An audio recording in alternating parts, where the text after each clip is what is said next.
Hello and welcome back to another episode of Doctor in a Bikini. If you're watching the YouTube, thank you so much. I'm trying to be really good about doing podcast videos, especially with the tour. I have zero other distractions aside from tour and podcast things. So I've actually gotten a lot more comfortable recording everything. Gosh, where do I start? I feel, first off, I need a shower. Let me just say that. This is only what day is it?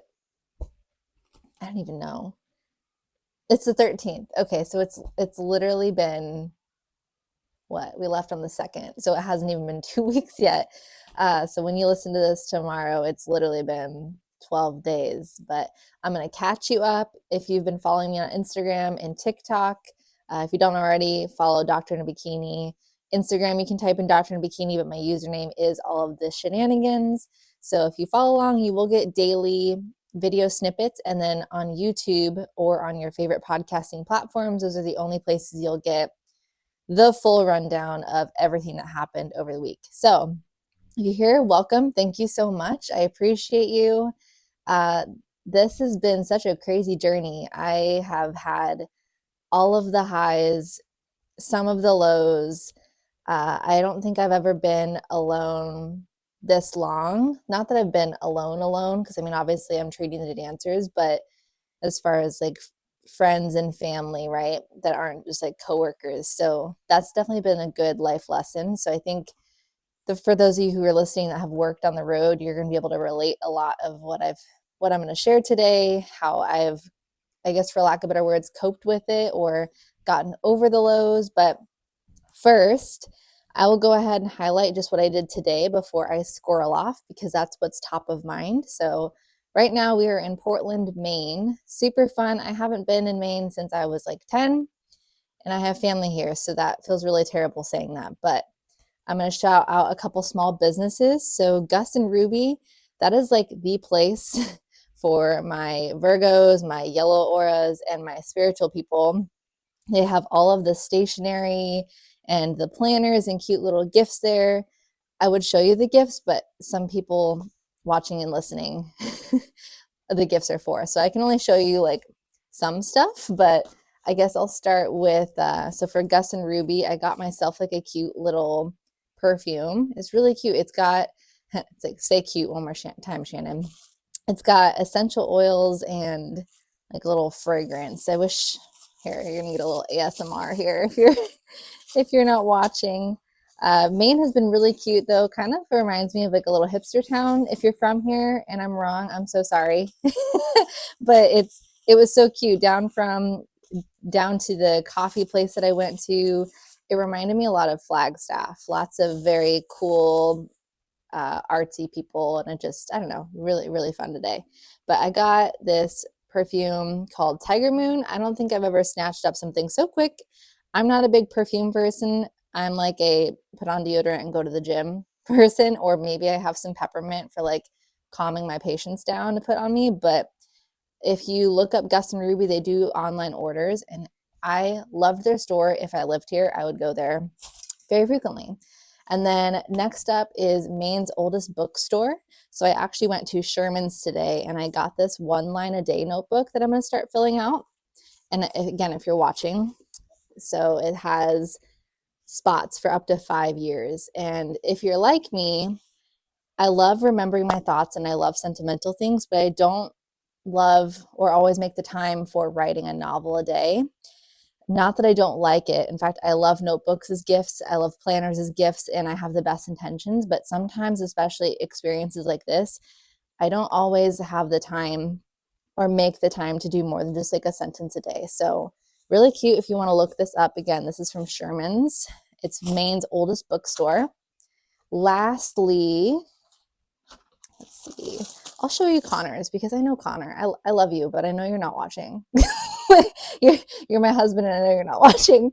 I got him this cute little beanie. It's Maine's original flag, and he doesn't have green yet. So this was actually a store full of only local artists, so that definitely drew me in. It's called the Maine Souvenir Shop. So those are my 3 recommendations. I'm going to try and share those along the way, so that way if any of you live in the towns that Dancing with the Stars is coming through, and if I'm able to stop by, especially if we're there more than one day, I'll give it a shout out and, grab something and share it on the podcast just so we can support other local businesses around the US.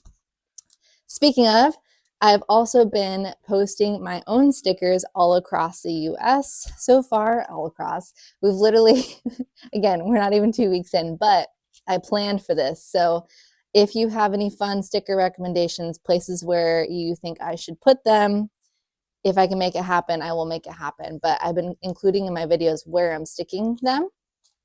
So that's been kind of fun. But yeah, so we are in Portland, Maine. Today was our first day off. Oh my gosh, since starting the tour. And it doesn't seem like a long time, but imagine if you literally worked for 10 days straight and then finally got a day off, right? You might be, you're like, I don't want to see people. So it was really fun. It was just exploring today. And ever since Maryland, so I guess this is a perfect time to go into the beginning. We were supposed to start in Virginia, if you've been following along, but unfortunately with the winter and the pipes, I guess there was an issue. Again, this never happens in Arizona, at least unless you live in Flagstaff. Maybe it does, and correct me. I'm so sorry. Megan, you can tell me because I know you're listening and or watching. So there was some pipe issue to where, unfortunately, the water there was no water supply, so the city actually shut down the show. And I think that's good for my listeners from Richmond, Virginia, because I do know there's some new people here from TikTok. So hello, thank you for watching if you are following along.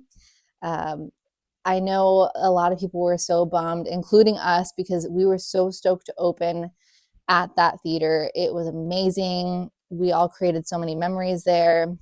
And unfortunately, this city is what shut it down. So Dancing with the Stars company and who runs the company, unfortunately, it wasn't their decision to not have the show.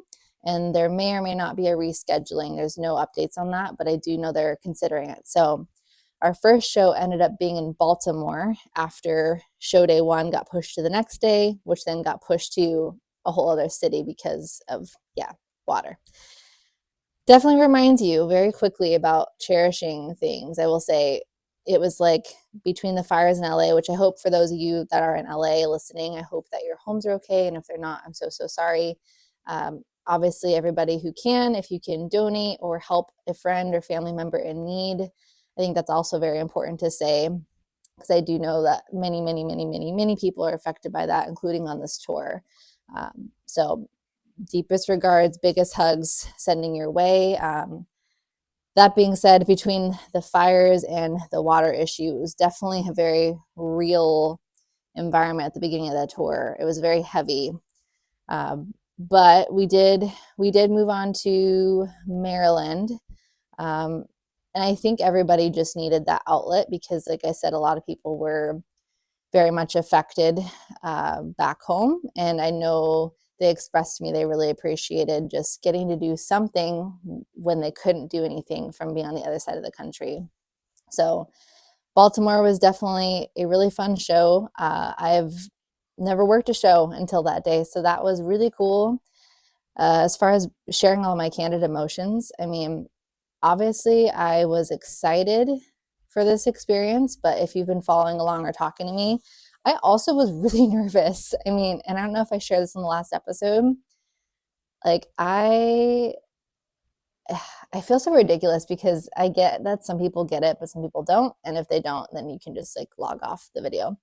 But like I definitely cried in the beginning, not in front of everybody, but in my own hotel room the first night. I just was so nervous being alone on tour, being the only medical provider on staff, being away from everyone for so long. And then, of course, most importantly, I'm the kind of person that really wants to do a good job and I don't want to disappoint anybody. So I think I just needed to get a good cry out of my, just my nerves and my imposter syndrome and just wanting to do good. And also just, again, I can't stress enough, really pushing myself out of my freaking comfort zone.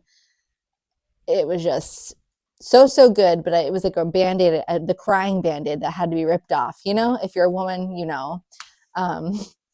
so once I got past that and we got through the show, it was it was so magical. For the competitors listening, it's like, when you're backstage and you're about to step on to the stage and you can feel the music through your body and you're excited. Maybe you just want to puke. I don't know. Maybe some of you are like, I hate that component of competing, hate that component of dancing. But I know for a lot of you, and myself included, I love it. The performer in me loves the music. I love just the feeling of production. I love that moment where everything just comes together, and it's gone in an instant, but it's so magical, and it's just such a fun experience. And being on the sidelines or in the wings as a medical provider, watching the show that I had watched over and over and over and over and over and over during Tech Week, it still just never gets old, even now. I mean, maybe check in with me after show number 80 something, because there are 80 something shows. For now, it never gets old. I'm dancing a little bit back there. I love watching the athleticism. I love watching the faces that they make, as far as, the acting that goes into their dancing. It's so impressive. Everyone is so nice. They all work so hard.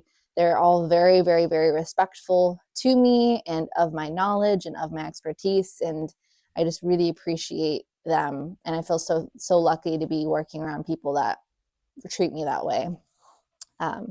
Anyways, so that show was so special, because it not only got things rolling and ripped the Band-Aid off per se, but it was like you could feel the magic for everybody performing on stage, everyone experiencing it for the first time in the audience, all of the crew and myself. It was just like, wow, it's finally happening. We made it. Third time's the charm.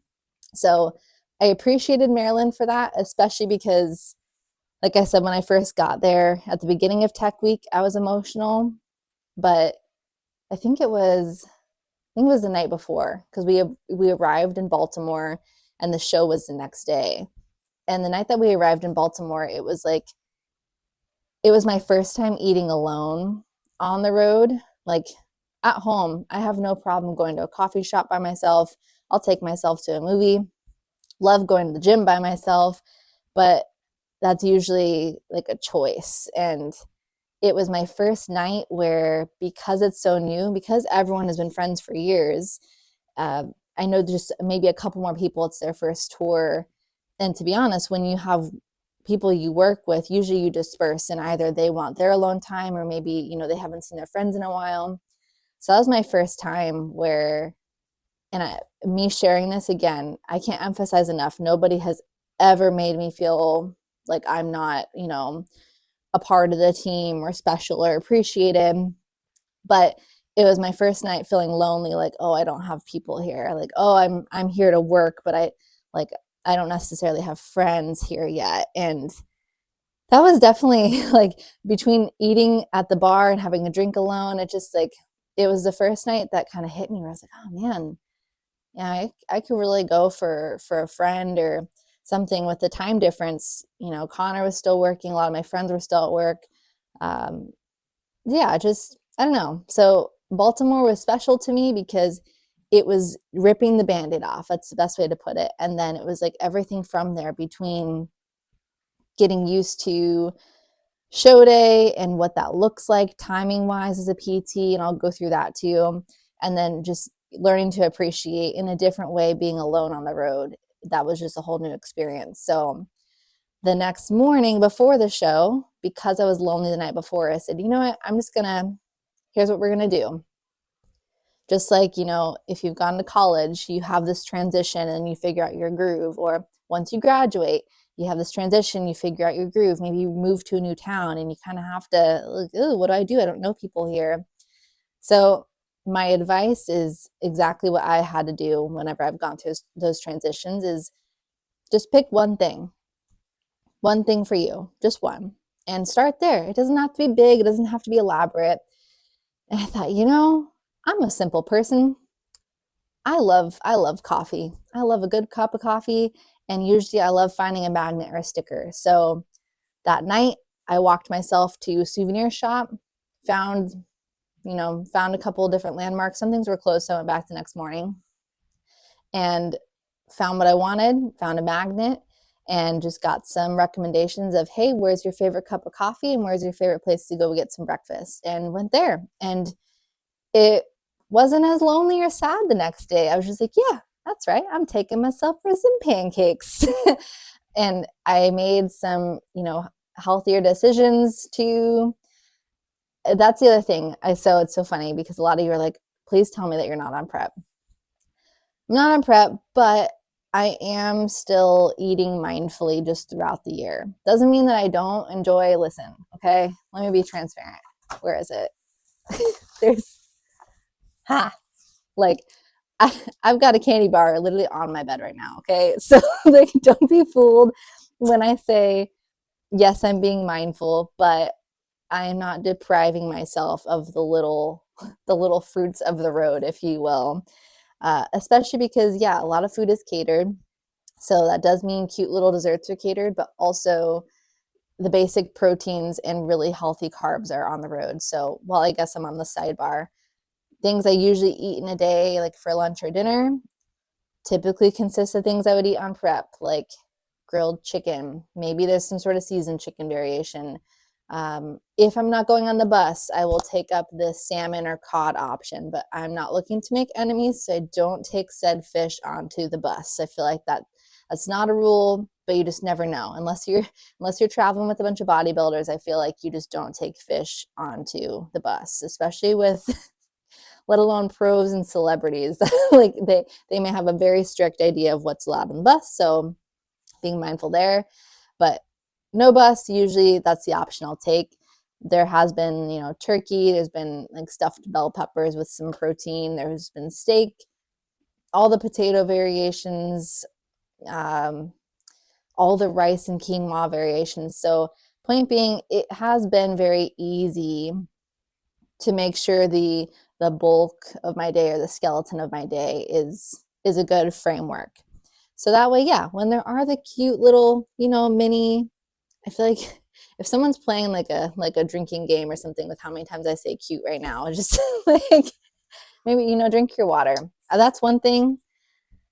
So funny, coming from Arizona, it is so normal for places to fill your water bottle wherever you go. You travel other places and it's like, oh, that is not the normal. Got it. So here I am with my canned spring water.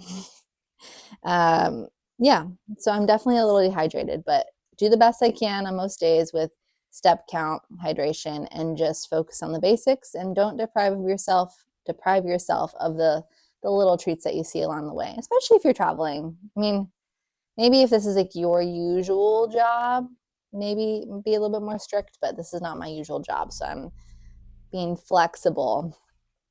Where was I going with that? We were on the topic of the tour. So yeah, Baltimore, that was where I figured out my one thing. I said, all right, I'm going to go ahead and just make it a habit, at least in the mornings, because typically the way my schedule is, I will work with the dancers from noon on, essentially. So the mornings you have off to go to the gym or explore or something, and then basically I'm available during that 12 to 6 time. That being said, this is where it gets kind of tricky because show days can look different based on timing of the venue, when we're allowed in the venue, if we have a double show that day. So yesterday we had a double show. So it's definitely not a perfect world. You don't always have time to explore. Sometimes I don't sleep super well on the bus so far. So I have slept through my alarm a couple of times when I've wanted to go to the gym or go on a walk. But if that was one other lesson, first I said pick one thing. My second one for the road would be flexible, because I promise you it's rarely going to be exactly like you plan it. And if you work on the road, you probably know exactly what I'm talking about. Is just sometimes it's just a matter of doing your best, and don't waste the stress and inflammation on being upset that it's not perfect. And I think honestly, so far, my body is actually holding up surprisingly well for not only being in off season this long, but being on the road. And I really think it's because of stress management. I think if I were putting a lot of pressure on myself to get everything done perfectly because of a certain show date, it would probably be distributing itself a little differently on my body. So let's see, after Maryland, once we got that show, I believe we went to Uncasville, Connecticut. Yeah. Sorry. Took me a second, especially because I don't have the list in front of me. So the days all blend together. But Uncasville, I loved because we stayed at the giant casino there. So that was really convenient because you just had to walk downstairs and that was the venue. And I didn't realize that because when I got off the bus, that was my first night sleeping on the bus when we got to Uncasville. I did not sleep well. Like I said, I got off the bus at 6 because that's when we arrived at the hotel. And you can tell I literally opened the door. You see where I dropped my bags along the way. Apparently, I threw my hotel key on the carpet and then I collapsed onto the bed in my clothes and I slept for another 4 hours. So, uh, when I woke up, showered, I went downstairs. Apparently, I was completely blind to my surroundings because I did not realize it's like a whole mall down there. So, I showed up. I emerged from my cave, if you will, for a cup of coffee, looking like a wet rat because I was like, oh, I'm going to wash my hair. I go downstairs. I was like, oh, this isn't just a hotel. This is a whole, people are coming here for birthdays, bachelorettes, is a mall, is a casino. It was like Little Vegas, but Connecticut style. So, I don't mind, but it was just kind of funny because I literally walked down in my slippers, pajamas, and wet rat hair. So that was good. That was good. um, yeah, the venue was awesome. The show was awesome. What did I do in Connecticut? This is what I'm talking about. This is a bold strategy. I'm recapping everything on video without any resource of phone or schedule in front of me. I don't actually, I didn't go anywhere. That was easy. I didn't go anywhere. I stayed inside of the venue. I did some shopping. Like I said, we did have a lot of show time because we had 2 shows, and then it was a lot of treatment, to be honest.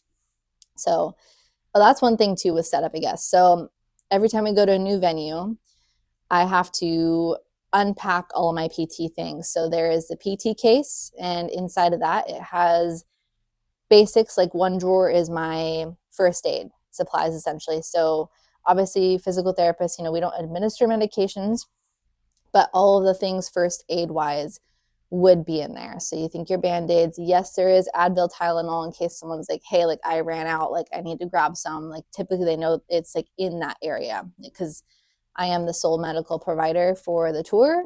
So medical resources are in my room essentially. And things like, new skin will be in there. If you think of, if you've ever had a cut that needs to be closed up. Let's see what else is in there while I'm blindly thinking off the top of my head. Yeah, all just basic things are in that first drawer. Next one, it's like tape and tape and tape off the wazoo. So you've got, your athletic tape, you've got your Leuko tape, your K tape, you've got pre-wrap, all the different tape variations and shades. You've got things from, ankle braces, ace bandages. You've got it's almost like an ultrasound machine. I can't think of the name right now. I'm so tired. But essentially, it does help provide a cooling or a heating effect. We've got Theraguns. There's the compression boots. There's literally a heat vibrating. looks like a back brace if you're looking at it. Lots of mats. You've got literally anything under the sun that a PT uses, from lotions, the scraping tools, rollers, foam rollers, dry needling supplies because I am dry needling certified, and gosh, everything. Essentially everything. And if we don't have it, then I run and go get it, or someone helps to go run and get it. That was one question I've gotten quite a bit of too on the internet. My favorite way of it being worded was, I'm confused. Are you a physical therapist or are you a doctor? So I guess while I'm on the topic, in case you're new, Doctor in a Bikini podcast, part of the reason why I chose the name was honestly for awareness because just like, I feel like athletic trainers are very valuable. Sometimes people don't understand what an athletic trainer does, or, people might not realize, for instance, what a plumber does all day, but that a plumber is very important. And if you try and DIY a plumber skills, it's probably not going to go well, right? So physical therapist. We do have our doctorate in physical therapy. I don't know why I use plumber. I'm not saying that they have a doctorate, but my point was, it was the first thing that came to mind where it's not my reality. So I'm sure a plumber wouldn't expect me to know their reality. Just like me as a physical therapist, I don't expect anybody to know the ins and outs of what I do. So I don't get offended. I know some people do kind of get upset, when they feel undermined in their career. But the way I explain it is, it's my job to differentially diagnose. I do have to be aware of all tissues in our body. So what I mean by tissues, obviously skin, muscle, tendon, ligament, nerves. You got to think of like your lymphatic system, and I have to be able to differentially diagnose and handle medical emergencies as I see fit. So that required lots and lots of schooling, and hence the title. So yeah, anyways, moving along. So it's my job, once I get there, to set up the room, unload that rehab case. It's got a lot of different drawers in it. I've got the treatment table. I've got different like heating mat pads, basically like unpacking, moving every single day. And then each time we do go to a venue, PT has their own dressing room. And then I do have a warm-up room. Basically, I help to design warm up and movements curated based off of their injuries as well as the choreography. So one question I got a lot of was, what are some most common injuries? I would say ankles and shoulders are pretty common, but I've treated anything during this tour from neck, shoulder, back, pec, elbow, wrist, finger, toe, foot, calf. Did I say ankle? I think I said ankle. Knee, hip, literally everything under the sun, just because their body is their job. So definitely very demanding. I'm very busy, but I love it. It's a different kind of busy than the clinic, which I love.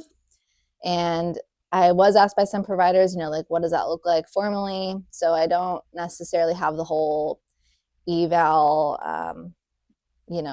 insurance note type thing. Obviously, I do keep track of the status of my patients and what we're working on, our goals, and I do progress their programs as far as, exercises, especially using my knowledge as a bodybuilder as well. And with PT, it just kind of, I merge the fitness and medical realms together, which is why I have posing prehab too. So while I'm on that topic really quick, then I'll keep talking about the tour and fun stuff. So if you're new here, obviously as a bodybuilder, there are posing routines. Well, for a lot of people, they don't always know maybe how to fix what they're feeling. So some people just want posing guidance. They say, hey, please just like help me with my routine development, help give me some corrections based on what you see. And then some people, they're like, I just feel stiff. This feels painful. I just feel like I don't have awareness. Or, hey, I want some help with my gym mechanics. So while we're working on posing, can I also send you videos of my form at the gym? And then I help to modify or provide feedback based on that. So that's where the posing prehab comes in. And that's me merging the fitness and the medical industries together. So super fun. I'm loving it. My purple aura is thriving with the lack of structure, but also my yellow aura has instilled my own structure between the tour and my posing prehab clients. So anyways, from where did we go from there? We went from Uncasville to New Jersey. It was Morristown, New Jersey. At that point, I felt like, all right, I've got a routine. So I went to a cute little coffee place. Oop, there's the word cute again. I wish I knew. I think it was called the General Store, General Coffee. Really good. This is where I had a little bit of fun. I had a little bit of pistachio and a little bit of white chocolate, but half sweet. That was actually a pretty good combo. And we didn't have a whole lot of time more than just me getting coffee because yesterday was our first double show, which was crazy. Yeah, I won't say too much more, but it was crazy. It went well, but it was crazy. So we got done with that. And after each show, we usually have after show food too, which is super fun. I feel so thankful. I really do feel like they spoil us. As a travel PT, I guess while I'm on the soapbox, because some things I think I forget aren't maybe common knowledge or I haven't shared. So some people have asked me, how were you able to get a job while you're on the road? So I'm strictly a contract provider, meaning I am not anywhere more than 12 weeks at a time, 12 to 13 weeks. So I had one contract and then I took another contract, and that just so happened to be done, right before the Dancing with the Stars started. So that was just some fluke luck in the universe. You are where you're supposed to be kind of moment, because I have been waiting on this the last couple years, and it just down to a 2-week time frame happened perfectly. Those 2 weeks was enough for me to get ready for being on the road, and everything was signed, confirmed like 2 weeks prior. So 4 weeks or less is when everything happened. It was so quick as far as the logistics goes. So as a travel PT, usually how it works is you do get, and this might be different, so I'm speaking to my experience. When I was locally traveling, because even though I was a travel therapist, that doesn't mean you necessarily have to go to different states. That can also mean that within your state, you find contracts at different places, and that's what I do, because I do have a family and a home and a husband, very, very important, and I don't really, at this point in my life, want to go to all different states all the time, all year. Short period of time, absolutely, this is great, but I do love my home, and I do love my friends, and I do love my husband and my family and my dog. So, in no particular order, I just love them all. So, when you have that, if you're within X amount of miles of radius, typically there is some sort of non-taxable stipend. If you're outside of that, I think it's like 50-mile radius. And then you do get compensated differently versus if you are a permanent staff member somewhere. So typically there is a pay difference when it comes to that. So same thing here as far as the structure of getting paid, stipend, things like that, just to compensate for, quote, the inconvenience, I guess, of not being home or working longer hours. And right now my hours, like I said, is 12 on. So that means I could be working on somebody at 10:30 at night. Like I literally worked on one of the dancers while they were in their jammies. And I'm like, you know, it was such a small space. So I'm literally like troll crouching on the floor to get to this person's knee. And it do be like that. It's not pretty. It's not perfect. It's just like quick and dirty. So yeah, that is kind of the life. It's not predictable, but I actually really like that. It's fun. If that doesn't stress you out, if you kind of like organized chaos, then travel PT might be for you. I think it's for me for sure. I don't know if I can go back to clinic life and only clinic life forever. So yeah, hold on. Taking a quick break for my bougie canned water over here. And this is a new mic, so I'm like, I don't know how much of this thing is going to pick up. So for those of you audio only people, so sorry if you only got my esophagus, because you know, it had to happen.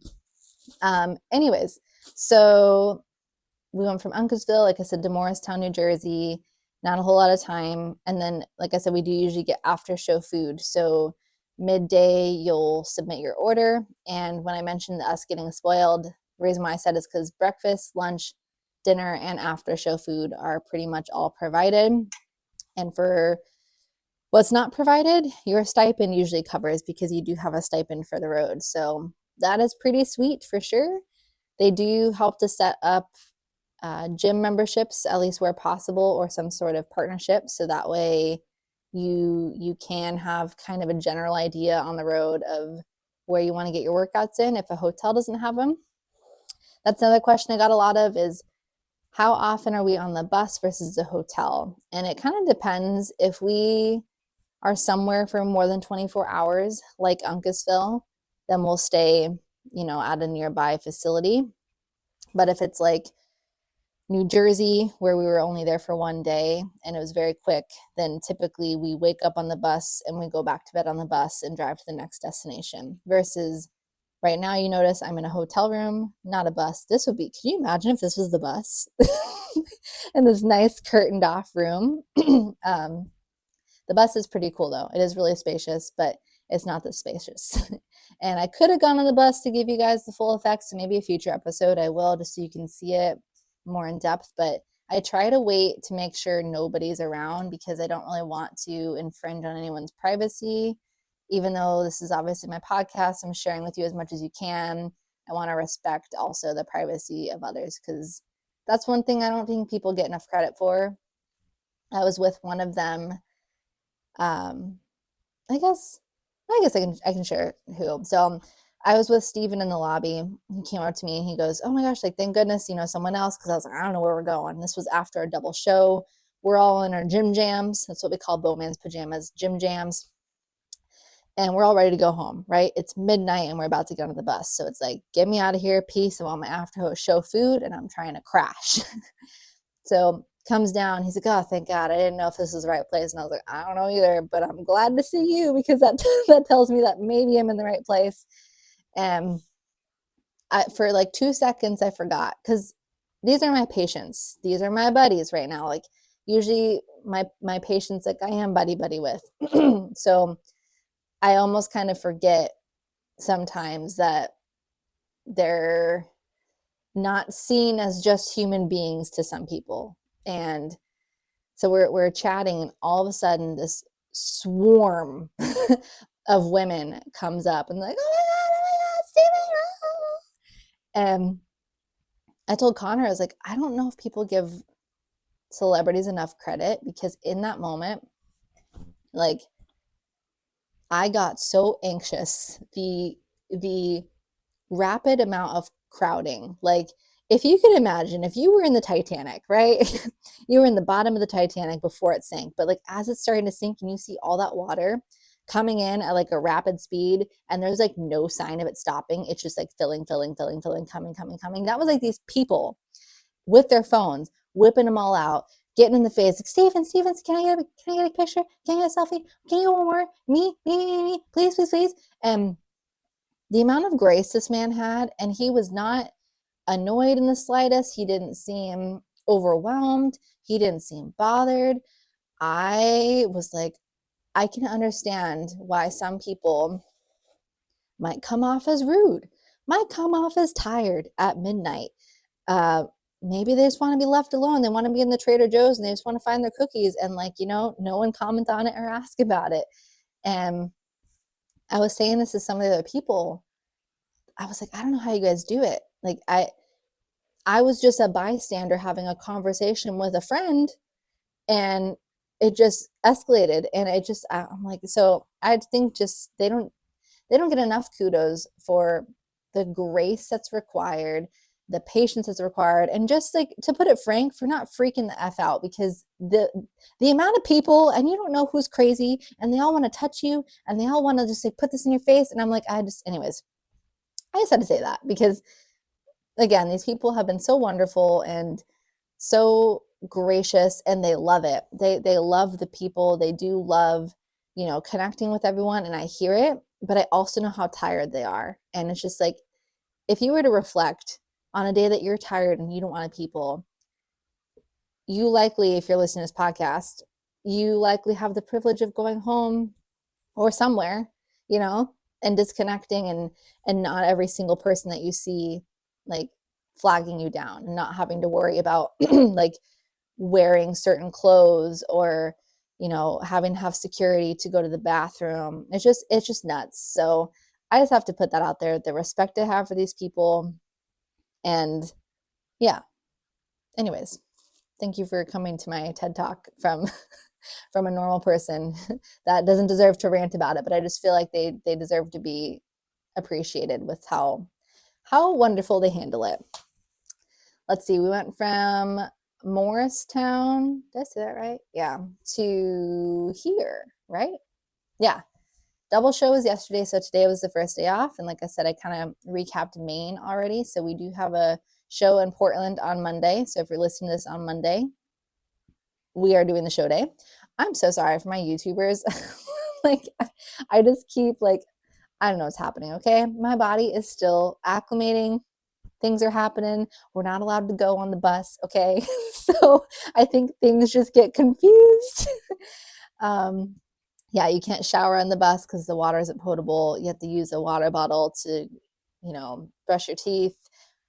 So usually at the venue is when I'll wash my face shower, brush the teeth, all that stuff. And it's just the life I live. And if you're looking back at this crazy, here, I'll give you a little inside scoop here. Welcome to my life. It's not perfect. I don't know about you guys, but anytime I pack and go somewhere, it's like less than 30 minutes. I have the best intentions. Everything is all packed, perfect, ready to go. And then it's like you look for one item and to shambles. Your suitcase is everywhere. And it's like, I swear I organized this and it was perfect and it made functional sense. And so far, every time we go to a hotel, it's exactly what happens. I'm like, this time I'm going to be different. I'm going to keep it clean, concise. I'm not going to, throw everything. And then it's like, I'm looking for one sock. And now I'm like, you know what? Forget it. It's a tornado. It's fine. So tomorrow we will check out. We do have a show. That was my point of that. So tonight, when I hop off of here, I'm going to repack it. I'm going to tell myself I'm going to be different next time. And then we're going to see. I guess a little pro tip too with packing. My favorite one so far. There's one, I'll see if I can link it in the show notes. There is one portable makeup bag for the bathroom that I got off Amazon. It is the best ever. I shouldn't say I got it. It was a gift. Thank you. Thank you so much. It was a gift. And it makes so much sense because you can compartmentalize everything. So whenever I go to the venue, I have like a separate tote that I've got the all-in-one makeup bag. I'll just say that. All-in-one makeup bag, my shower sandals, and then my packing cubes that are see-through that have my other toiletries, skincare, shampoo, conditioner, all that. So I will say packing cubes and vacuum sealer and the all-in-one makeup bag were the MVPs so far. So that has at least kept me semi in check.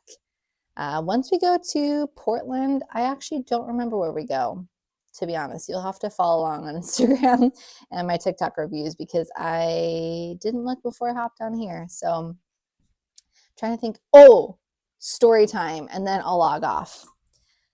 Have you ever been stuck in an elevator? Because I have, as of, was that yesterday? No, as of Uncasville. Thank you, Uncasville, Connecticut. At the end of the show day, I get into the elevator and I'm like, yes, it's time to go. It's time to pack. It's time for that after show food. Not an abnormal amount of people, but a group of people got onto the elevator. I'm on the phone with my husband for the first time the whole day. And all of a sudden, the worst, most nightmare feeling happens. We dropped 2 floors. I was like, oh. And I you know how you're like, you don't know how you'll act in a moment until you act? I don't know what it was. I just kept the phone to my face and I just watched the numbers. I was like, And then it stopped and I was like, hey, Connor, I think we just got stuck in the elevator. And he's like, no, you didn't. I was like, yeah, no, we're not moving. We're not moving. Because I can feel everyone to my right freaking out. And I'm like, freaking out is not going to do me good. It's okay. We're going to get out of here. There's enough people here for a head count. Someone will realize that I'm missing. We can always push like the fire alarm button. It's good. It's a casino. There's medical personnel here. So I'm like, calm down. Everything's good. But then that one little like devil fairy in your other ear was like, you're not the celebrity. They'll leave without you. Someone else will eat your food. So when it opened back up, it was just like only a little bit off, thankfully, but I cannot tell you how quickly I ran out of there. I was supposed to be on floor 17. Floor 3, got off, and I was like, I'll walk up if I have to. But I'm not getting back on that elevator. I'll get back on another elevator, but I'm not getting back up on that one because I still had to get all my luggage and everything. So that was a fun little feature of the tour. Haven't pooped on the bus. Haven't had to use a bag. But I do know some people that in the past, they said that it happens to everybody. Somebody at some point has to use a bag every time. I'm going to try my darndest. I want to keep my dignity and I do not want to poop in a bag on the bus. So far, so good. Like I said, we're less than 2 weeks in, but I'm feeling optimistic. So I think that's all the updates that I have for you. Like I said, if you have any recommendations, check out the website, Dancing with the Stars tour. It says all of the cities that we're going to and when. So if you have any recommendations for local businesses that I should check out, preferably if it's coffee related, because I know for sure I will be able to make coffee in my routine every morning. Like I said, some days we're only there for one day. Sometimes we have a double show, or for whatever reason, maybe we got there at a different time. So I don't always have time for every single recommendation, unfortunately. But if it's coffee, I'll make it happen every time. So let me know, keep me posted. And if you have any other questions or want me to share any stories, please feel free to reach out and I will answer what I can while respecting the people around me. But otherwise, I think that's all I got tonight. So thank you for listening. Thank you for watching. And if you haven't already, make sure that you're subscribed. You get all the notifications. Follow me on all platforms because, like I said, YouTube is the only place that you'll get the full video. And then on TikTok, Instagram, and Facebook, you'll see my snippets. So make sure you're following on all platforms. Share with a friend, especially if people like on the road journeys like mine. I really appreciate those shares and those ratings. Otherwise, I'll talk to y'all next Tuesday. Bye.